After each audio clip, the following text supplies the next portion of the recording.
I came to Taiwan in the summer of 2013, which means I've been in Taiwan for over 12 years now. And it was shortly after arriving in Taiwan that I got interested in cameras. And I can't remember now if I've mentioned this in other videos. I'm pretty sure I have.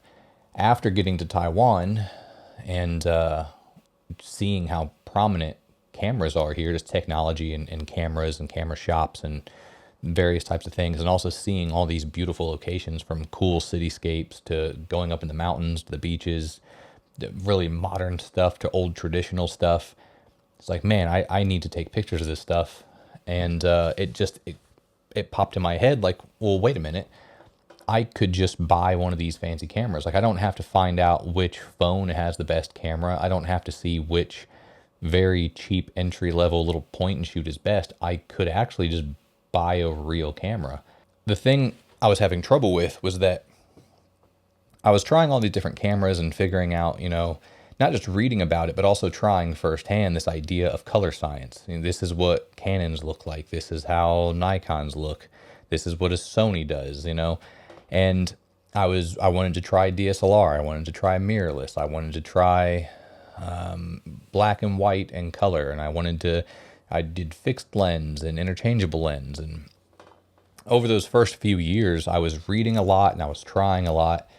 And I remember very clearly one of the biggest struggles I had was just trying to figure out what I wanted to photograph and how. Like, which photographer do I want to be? Should I shoot landscapes, or should I do street photography, or should I do portraits? Should I take photos of cars? Or should I do color or black and white? How do I choose when to do color versus black and white? What angle, high angle, low angle? Is that too much of a lean? Are the leading lines, is the angle of the leading lines too dramatic? Is there too much distraction? Is there not enough there to tell a story? It just seemed like this riddle that was impossible to solve. And I was starting to find more photographers that I liked, and even photographers I didn't like, I was learning from, because whether I personally liked their photos or not, the reality was these guys were popular and they were making money and people liked their photos. So it's like, all right, well, they figured something out. What can I do that they're doing? So I had, of course, again, dove headfirst into YouTube, and I was following channels like the Camera Store TV and Digital Rev and Fro Knows Photo. And it's funny because I was watching a Fro Knows Photo video for the first time the other day. It'd been years since I'd actually come across this channel. And I was watching a lens review, and my older son, Liam, walked in the room right as the video was starting. And it's that intro, FroKnowsPhoto.com. And as soon as that happened, my son lit up. He was like, oh my God, memories. Because when my son was little, like a toddler, and we were out in our first apartment, I had my laptop set up and I was watching Fro Knows Photo videos. My son grew up listening to that intro. And in one of these old Fro Knows Photo videos, he had said you can send in like a link to your photos, to your Flickr profile. I had sent in my photos and never heard anything back. And then one day, Fro uploads a video, and it's this one right here. That's my wife. That's a photo of my wife that I had taken. It, like, my heart skipped a beat, like, oh. The title says, "This photographer must step up their game like I know they can." Suddenly, this guy who I knew could dig in if he needed to was going to review my photos, and I was bracing for the worst but hoping for the best. So right now, I'm going to, for the first time in 8 years, I'm going to watch this video. Jared Polin, FroKnowsPhoto.com, and welcome back to another Adorama Picks Rapid Fire Critique, where I take your best 10 images and give it a critiquey McCritiquerson. If you'd like to submit your best 10 images, go over to the website, look for the link that says submit, or whatever the heck it says for submitting your images, and send in your best 10, and maybe I'll be critiquing yours. So throughout this critique, I'd like to hear what your guys' thoughts are, so leave comments down below. If you agree, disagree, or have some feedback, go ahead and leave it there. And also, don't forget to give this a like, give it a comment, give it a share, as that all helps everything out. And let's see what we have this time. Skylar King. Skylar King's photo. Should we start at the end? me. No. We're going to start at the beginning with the first photo that they put in here. So we've got Skylar King. We can see their Instagram right there. Nikon D800 with a 50mm f1.8. So note, that was actually my first full frame camera. I still remember where I bought it, who I bought it from, how much I paid for it. And at the time, I spent $1,200 on it secondhand. And that was a good price because on the secondhand market even, they were going for a lot more than that typically. Again, shot at f1.8. I am not a fan at shooting at 1.8 unless you're super capable of getting the sharpness, because if she moves, this is a girl, I think. If they move, It's a girl, yeah. Then the eye isn't in focus. And what's the point? Even in this case, like the eye's not in focus. You can see it. Yeah, I know it's all right, but it doesn't need to be at 1.8. Shoot it at 2.2, 2.5, 2.8. You're gonna get a better image at that. I'm not saying that shooting at 1.8, you should never do it. I'm saying it works in certain situations, but I don't feel that it works here. It's an all right image. The composition throws me off. I would have rather have seen her in. His first critique is that I shouldn't have shot it at 1.8. It wasn't necessary.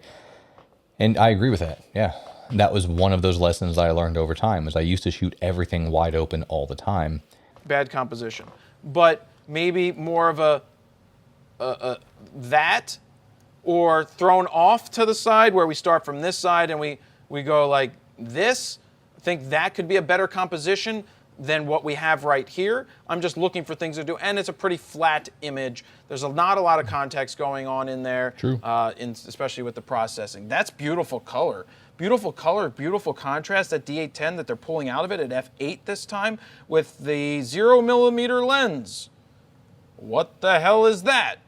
Why? Can I get some context here about what that was taken with? I'm looking. That, I believe, was an old Tokina lens. It might have been like a 35 to 80. I can't remember now, but it was a manual focus lens, which in the metadata shows up at 0mm. But I do remember that this is not a single shot, actually. This technique I still use today is that the lens wasn't wide enough. The wall was close enough to that house that with my lens even completely wide, I couldn't capture everything.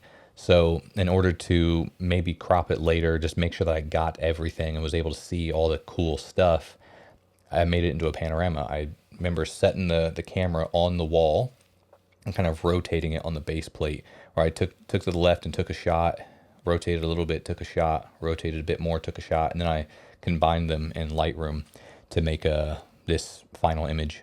I'm looking for some context here that would give me some information on what lens was actually used. Is it going to be in here? Max aperture value 1? I don't know what the heck was being used. If anybody knows, please leave a comment down below, because I don't know what all this stuff is. I'm looking for it and I don't see it. So whatever, let's just critique the shot. Love the color, love the contrast, like what's going on. My eye's drawn over to here just because it is. I love this branch. I would have spent some time shooting this. Maybe a little tighter to get rid of this wall and to get rid of that. That's nitpicking. That's just maybes. But most of I love the color. I love the contrast. I love the tone. This is cool. I like the shot. Nice job. Cool. Now that's a square, probably for Instagram. Not for Instagram, actually. Nikon D800 f8.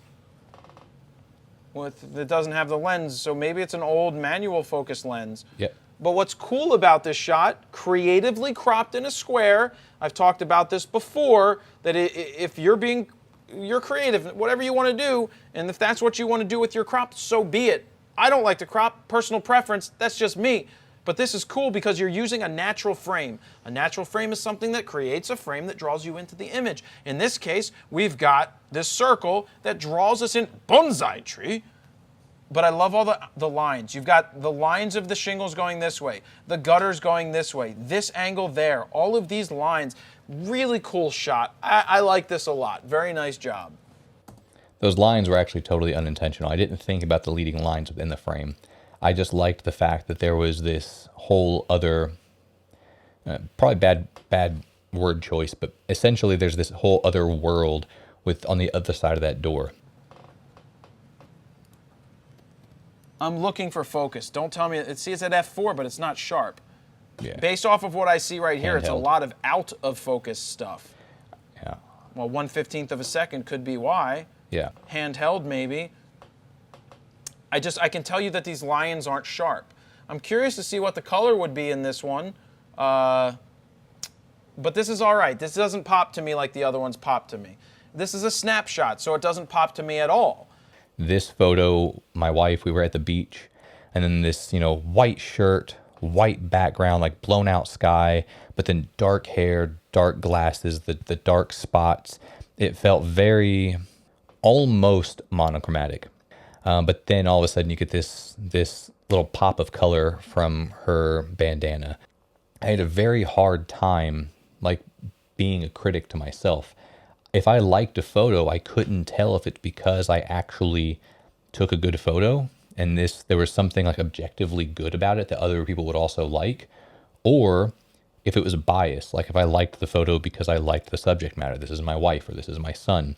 And it was something I really, really struggled with. And this is one of those photos. This is a photo where I like the photo personally, but I couldn't tell how much of my attraction was biased because it's my wife, or how much of it was that, oh, I actually accomplished my goal of this kind of intentionally minimalistic, high contrast, whatever you want to call it. It definitely is a snapshot. It's a nice shot of the person. Thank you. But it's blah. I mean, I look at comments, great photo, really like the variety of whites, earring, scarf, dress, background that you tied together, fresh portrait. I don't know, it just looks, it doesn't, it's just a snapshot of somebody sitting there. I want more. True. Do you agree? Do you disagree? Is this just a snapshot? Is it something else? Am I missing something? Isn't it just boring? Just saying, that's my feeling that I get from it. That's what it conveys to me. Again, at f1.8, I don't think, yes, maybe this is actually sharp right here, or this is sharp right here. Is this a tea place? Is this loose tea? This is a tea I'd place, love tea to house. see this. This is what's interesting to me over here, is these cupboards and It's a traditional tea house, and I remember this room was full of stuff that I wanted to take photos of. But it was the that paralysis by analysis. There was too many things going on, too much stuff I was looking at, too many options. Everything in that room was interesting. these glass jars in the background, I find to be a hell of a lot more interesting than this. If I had to guess, this would be a tea spigot for hot water, but I want to see what's going on with those jars, and I want to see what's going on with this wall. Shooting straight on, getting the spices, whatever it is, that would be cool. Processing, cool. Better. I don't think black and white would work in this. You would lose too much. The copper tone is nice. All right, that's better. The kid's smiling, nice processing.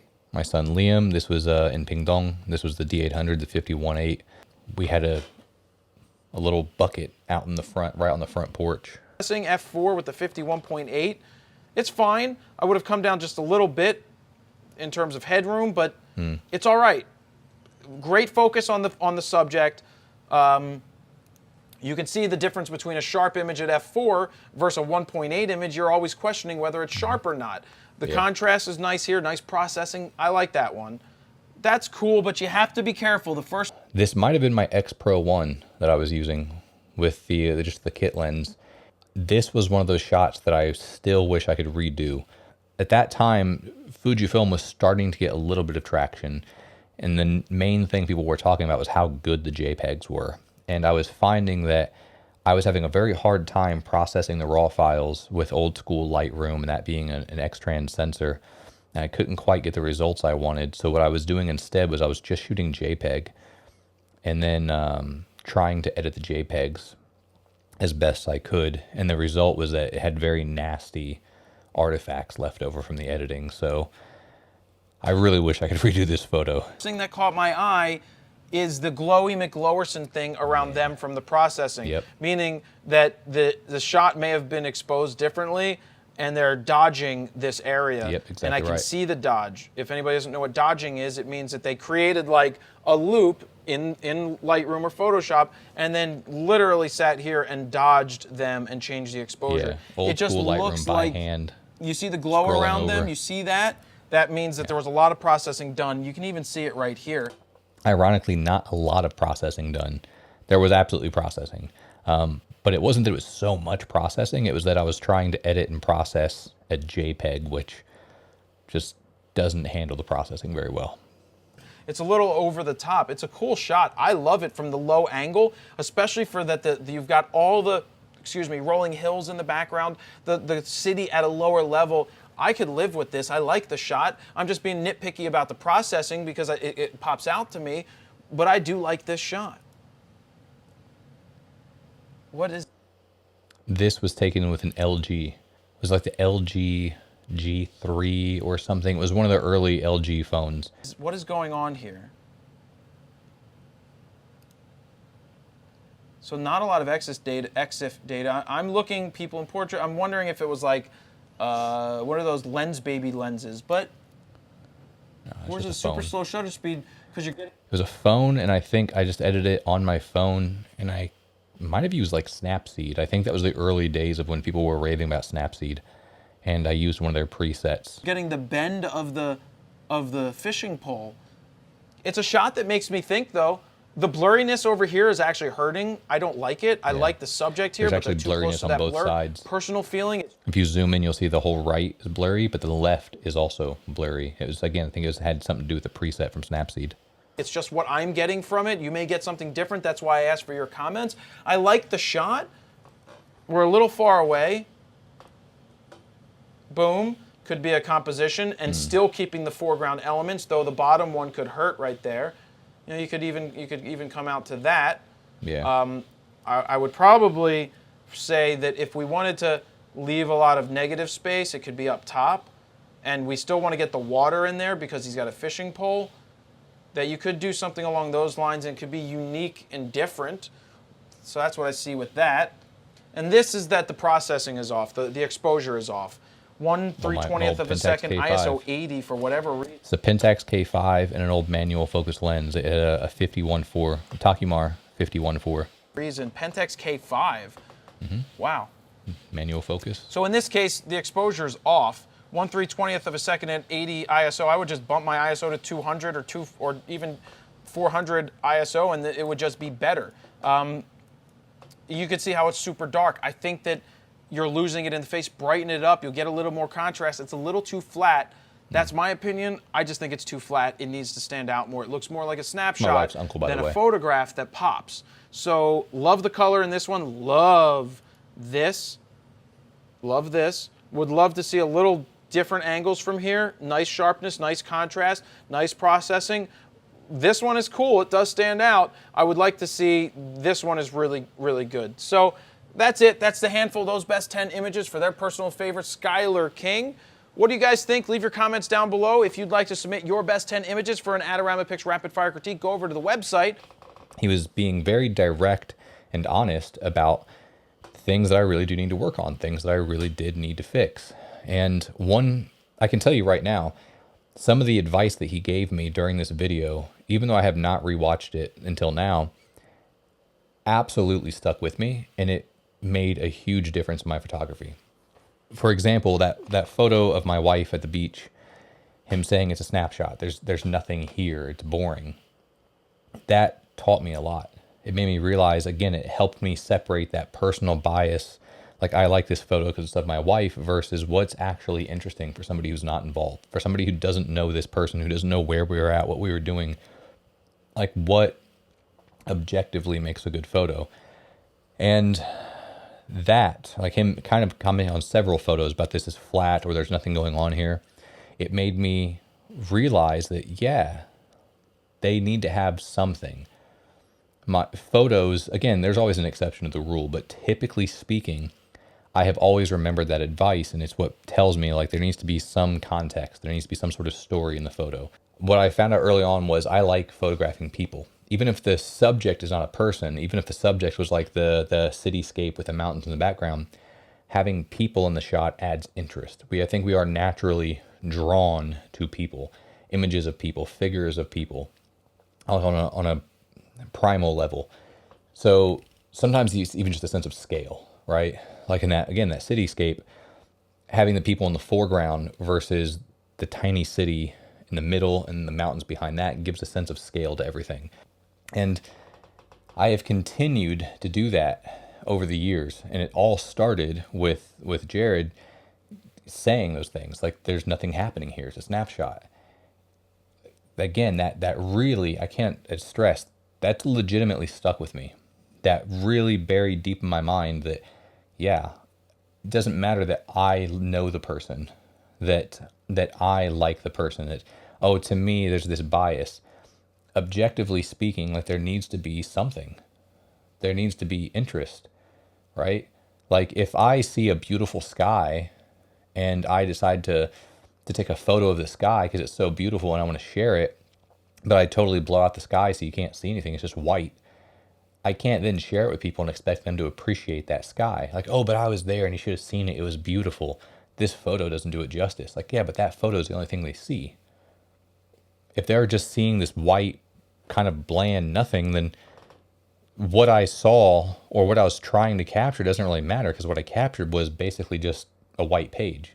So that advice really stuck with me. And of course, him pointing out certain things and, oh, I really like this one, or this is a good shot, really made me dissect those photos and figure out what about those photos.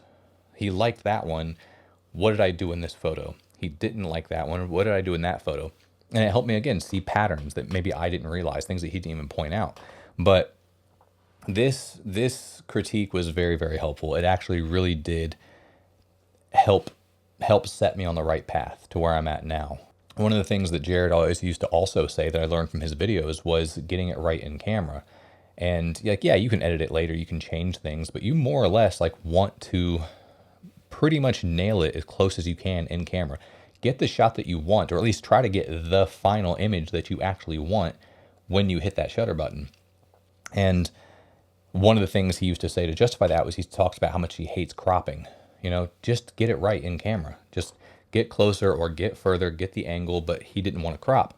Now, I actually love cropping. I crop all the time. It's one of the things I don't share with him, but the idea of getting it right in camera, again, really stuck with me because it helped me spend less time editing. If I can more or less get the exposure at least either right or pretty close to right, if I can get the framing right, if I can get the subject where I want it, like if I can get the photo like 95% correct, then when I get it into the editing software, all I got to do is maybe adjust the exposure a little bit, maybe adjust the crop a little bit, you know, straighten it out, tighten it up, whatever.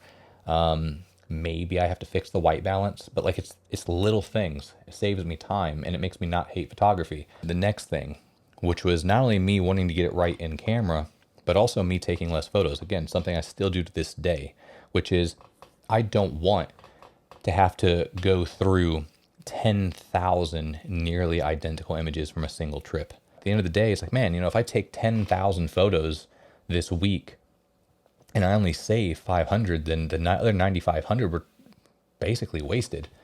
And then of that 500, if there's only 2 or 3 that I think stand out as like worthy of printing or like really good that I would actually want to share with other people, or that I wouldn't mind using as a representation of me as a photographer, well, then what am I doing with these other 497? If I took those 10,000 photos and these 3 were the only ones that I really hold as like precious and dear and great photos, then I should be making more of an effort to recognize what it was that I did in these 3, what it is I like about these 3. Then when I go out next time, try to just take those 3. Now, of course, you can't do that. You got to take some chances and you don't want to miss shots. But it really helped me narrow my focus on figuring out what it is that I like, how it is that I like to frame things, what subjects do I like, what do I like to do, what do I like to see, what am I most proud of, what is my style, right? Despite what everybody else says, what is me? What is me on that photo, in that image? And then just take those photos. So if you fast forward to today and you look at my Instagram, you can actually see the kind of style that I've developed that I really like.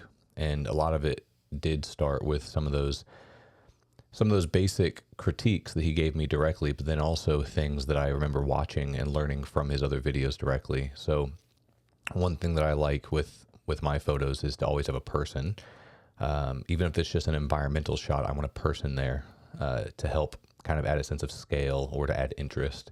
And if it is about the person, if they are the subject, then I want to see what they're doing. I want to have context for the person, their environment. So here, for example, this shot, obviously, this guy's making a phone call, and I like photos to be very upright. A lot of the time will kind of ignore the rule of thirds and place my subject a little closer to the center. Not always, but I do like doing that in a lot of shots where it seems to add good balance. So in this shot, you can see there's 3 squares here with a phone in each one, and he's standing right in the middle. And I tried to get the height from top to bottom, left to right, pretty well centered. I like this type of shot. And it's the same thing. You go on down, this girl sitting by herself in a restaurant right by the window as the sun was setting. So it cast this hard shadow, and it made this shadow from the roof lead directly to her. She's right in the corner where the window and the shadows meet. This is my youngest son, Wyatt. He's sitting at near the top of Taipei 101. And as a little point of interest here, I took several shots this day, as you can see. And the reason why they're black and white, and one of the things that I've kind of learned and when I like to choose black and white, is that color, a lot of the time I love color because color will help tell the story. In most cases, color is actually part of the experience and it's part of the story. But in this case, for example, you had so many different colors, some bright and some dull, and they were very random on the cityscape out here. Then you had the fact that with how high up we are and the distance involved, a lot of it was very unclear. It was hazy. Then you had the different color cast on the window itself. Then you had the color of these beams, the color of the floor, the reflections, the clothes. There were so many different colors and different tones that it just became very chaotic and kind of messy, actually, and it distracted from the overall image that I actually wanted to show. When I saw these images, what I was noticing was the architecture. I was noticing the lines. I was noticing the contrast between the light and the dark, the leading lines, the center points. Obviously, my sons being in the frame it kind of helped tell the story of what they were doing, what we were doing there, adds interest to the photo. But this was the main idea. The main idea was my boys sitting together, looking out the window from the top of Taipei 101. You see the very interesting architecture.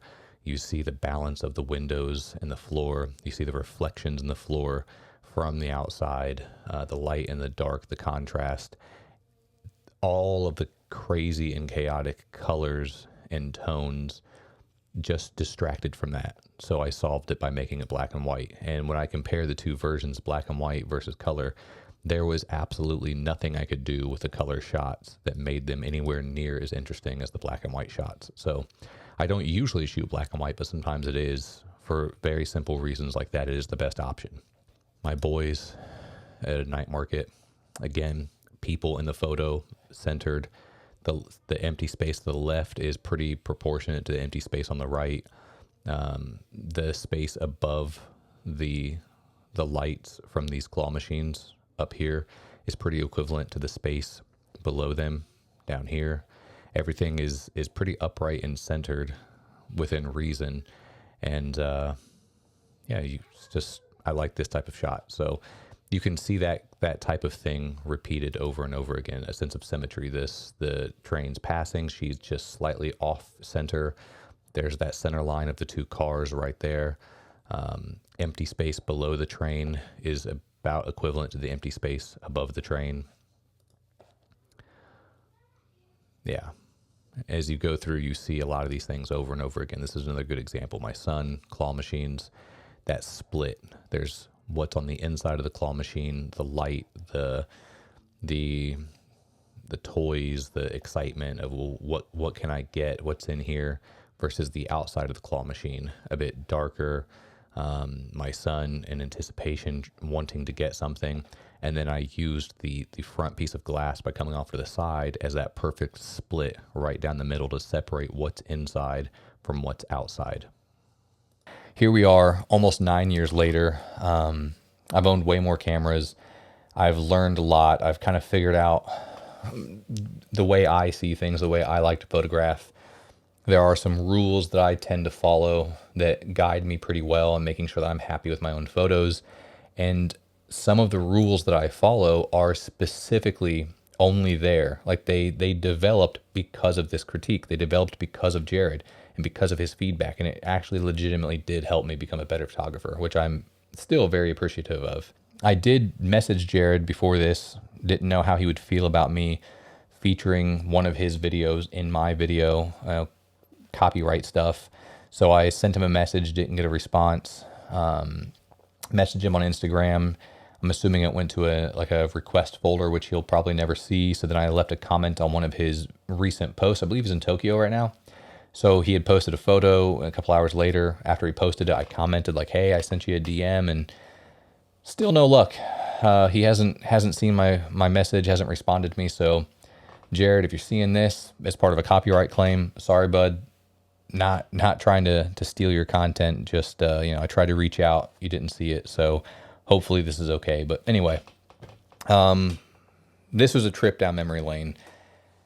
Jared is one of the OGs, one of the original YouTube photography guys, and he's still at it. He's still making videos, still has good content. I can't help but to remember all this stuff about his channel that I used to like. I liked him being goofy. I liked him rolling around in the backyard, having Ken Rockwell's face posted on a boxing bob. I loved the episodes of Raw Talk with him and Steven and Todd. And he actually reviewed some of my photos, and he gave me advice in this video that was genuinely helpful, and it actually made me a better photographer. So anyway, that's all I got for now. Thanks for watching along with me, and until next time, I guess I will talk to you later.